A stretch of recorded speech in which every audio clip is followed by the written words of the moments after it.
dina baruang kanu ngarora nu ngarangna kalawan hade pisan ngagambarkeun kahirupan masyarakat feodal jeung kolonial.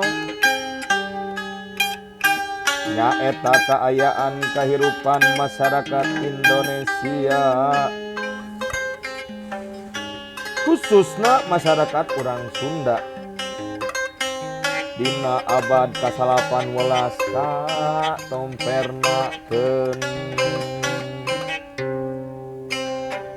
Nyaeta masyarakat nu dieksploitasi kudu ngajajahna ku rupa-rupa jalan antarana nu mangrupa kultur stelsel kopi tea jeung ku jalan ngadu hareupankeun kahirupan rahayat jeung kahirupan menak priyayi.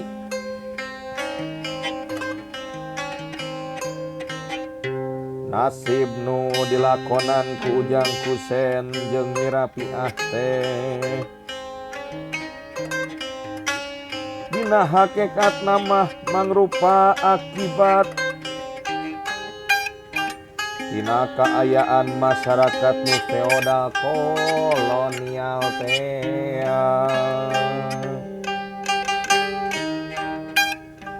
Sabab Mang Eloy ngan dina masyarakat nu kitu wungkul jelema cara Aom Usman bisa ngalaksanakeun karep jeung kahayangna kalawan laluasa kitu kasauran Haji Prosidi anu dina pedaran anu kahiji pedaran maca baruang kanu ngaran anu kahiji kuring nyarioskeun saur Haji Prosidi teh budayawan Sunda anu ieu teh nya kacida tatarna nya eta nyarioskeun basa dina novel ieu teh cenah jernih tah ieu tah salah sawios alasan anjeunna kunaon nyebut jernih basa dina ieu.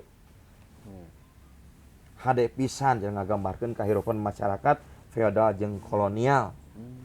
Kitu ku kituna ayeuna dina bab anu katilu urang teraskeun bae macana nya Mang Eloy. Dipirigan jigana urang ngarah rada aas tah eta nuhun satacana urang ieu heula uluk salam ka nu naronton ka pamirsa sampurasun pamirsa simkuring pun Yusak sareng Mang Eloy nu satia ka kuring mudah-mudahan salamina satia ka kuring teh satia dina ieu na ngarencangan sim kuring pendak deui sareng sim kuring di ya di sanggar seni Sunda di lingkung seni Sunda Mekar Asih di sela-sela latihan meureunnan aya mah nyelang we kuring sareng Mang Eloy diculik heula Mang Eloy teh bade neraskeun maca ieu.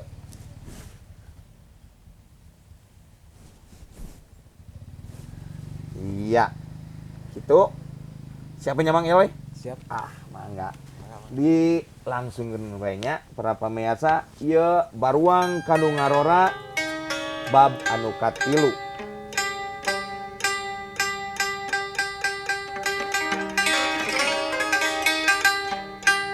Dina hiji sore, kira-kira pukul 5, Aom Usman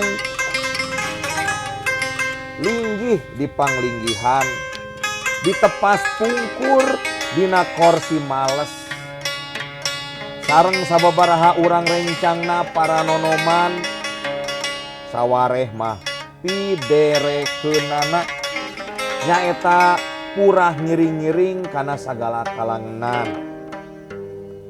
Ari Aom Usman teh nyaeta putra hiji menak gede sarta beunghar. Anjeunna teh masih bubujangan keneh tapi geus bumen-bumen. Ari Aom Usman teh nyaeta putra hiji menak gede anu anjeunna keur kaedanan ku Nyi Rapiah anak Haji Abdul Rauf urang pasar. Keur kitu jebul ngidampi tukang barang anu dipiwarang nepungan Nyi Rapiah tea. Aom Usman mani curing hak manahna teg-tegan cara tutunggulan baik. Barang ngidampi datang teh hoyong gerapok mariksa. Barang nyedampi geus diuk pok dipariksa. Kumaha bejana dampi? Sumuhun timbalan jisim abdi nyanggakeun bebendu perkawis didawuhan ka inya tea henteu hasil sanes manehna henteu puruneun. Amung ayeuna bade gaduh salaki ka Ujang Kusen. Pecilna Haji Samsudin pasar.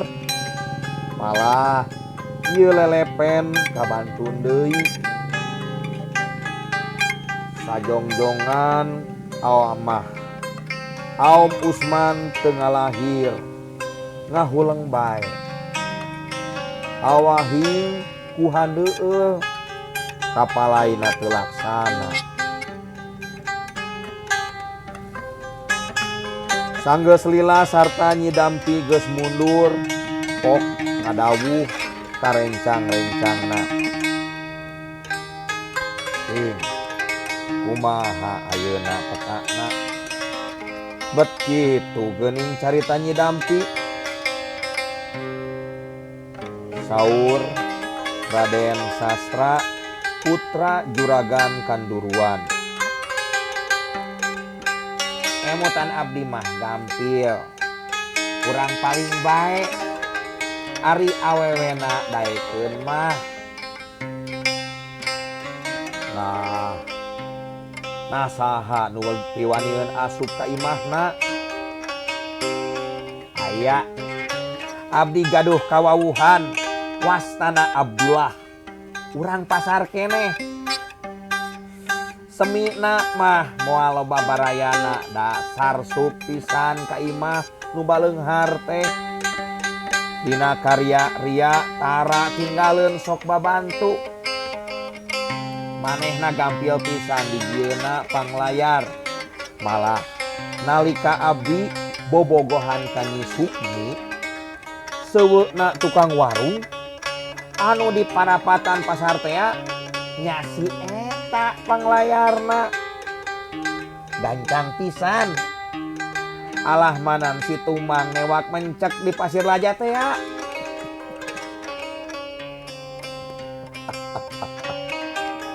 Aom Usman gumujeng nyakakak tuluy ngadawuh. Cing atuh ala si Abdullah urang pentaan tulung. Hiji gandek didawuhan nyaur si Abdullah.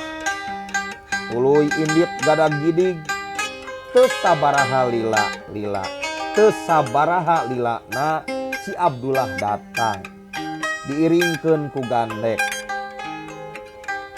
Ti kajauhan keneh ku Aom Usman geus digentraan.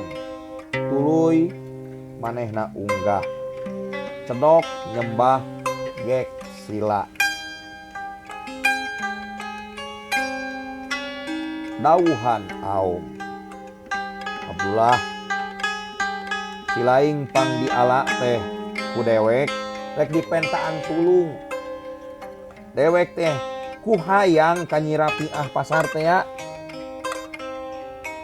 Akalna mah kumaha silaing bae. Lamun nepi ka bisa beunang rasakeun bae pamales dewek ka silaing. Si Abdullah ngahuleng kawas nu mikir jero kacida. Curugna diacungkeun, diadekeun kana tarangna bari kerung. Teu lila poh unjukan. gampil engke bae dina nalika ngunduh mantu urang paling da ayeuna teh bade dikawinkeun ka Pun Kusen dupi karorompokeun Haji Abdul Rauf mah jisim abdi teu wantun asup bengis teuing kakaralol oge geus haok rek naon eta ulah ka dieu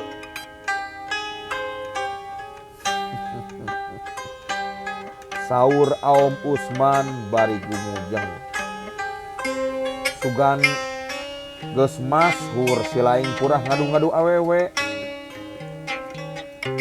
sumuhun timbalan da di pasar mah teu aya deui nu jadi purah panglayar teh ngan abdi heug ayeuna mah geura balik bae engke dina geus deukeut urang badami deui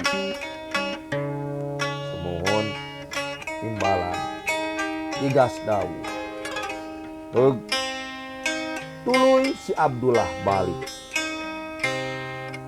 Ari Aom Usman peuting harita teu angkat-angkatan calik bae di bumi sabab rada teu raos salira rencang-rencangna ameng diandeg nepi ka peuting carasa sari bae ari petana ti pukul 7 nabeuh gamelan nepi ka usum tuang ger tuang ngariung jeung bangsa menak-menakna ari seredanana dipaparinkeun ka gandek-gandek sanggeus beres barang tuangna tuluy salah sauran deui sarerea pada ngabijilkeun ka monesan ngabeberah nu keur brangta aya nu ngadongeng aya nu cacarita bae sawareh bobodoran sawareh pabisa-bisa moyok anu teu bisa carita wungkul peurah seuri bae ari nu pangbisana ngabodor Agan Suma putra Juragan Rangga upama geus prak ngabodor jelema teh geus eueuh nu bisa balem da alah manan bodor ogel Bapak Eon urang Tasikmalaya teh ya peuting harita nepi ka pukul 1 taya pegatna garumujeng ager-ageran barang Aom Usman geus palai kakara kawidian marulang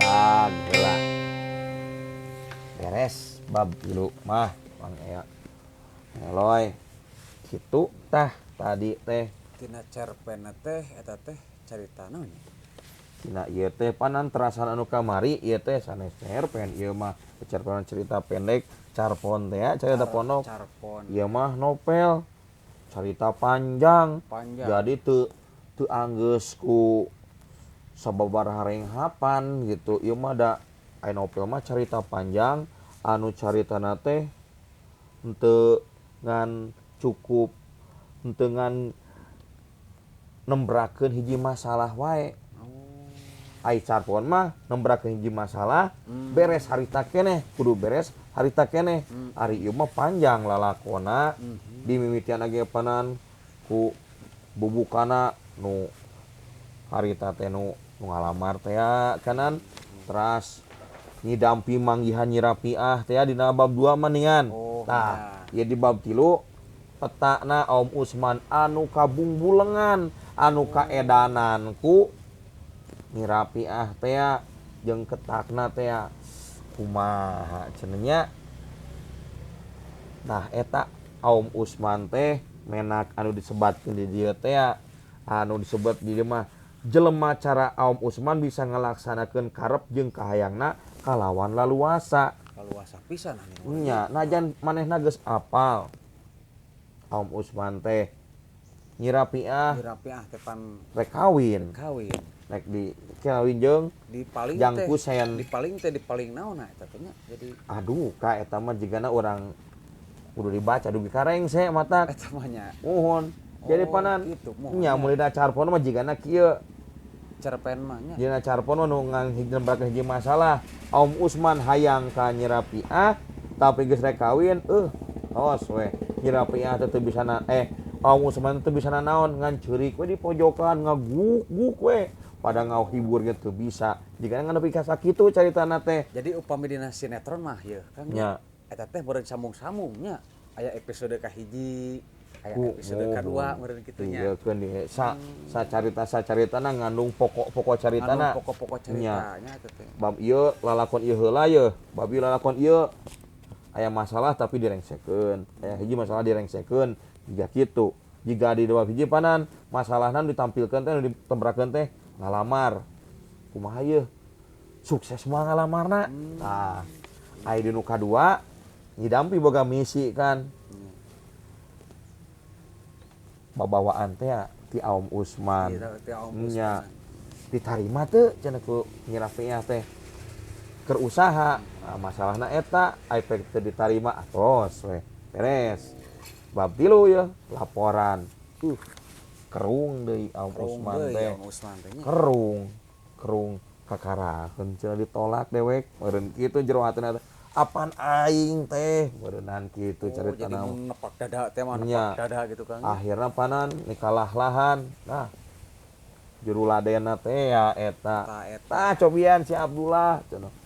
Geningan. Tah kitu nika aya paniatan rek dipaling bae. Kabayang teu Mang Eloy? Ieu teh tos ngunduh mantu artina sanggeus laki rabi, sanggeus sah jadi pamajikanna Ujang Kusen. Gitu teh. Niatna rek dipaling teh ke kumaha tuluyna?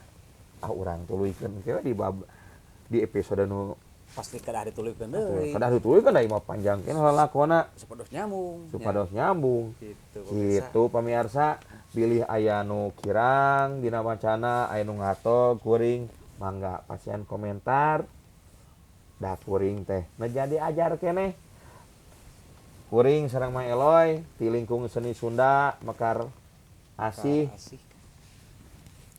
Sejamitan. Sampurasun.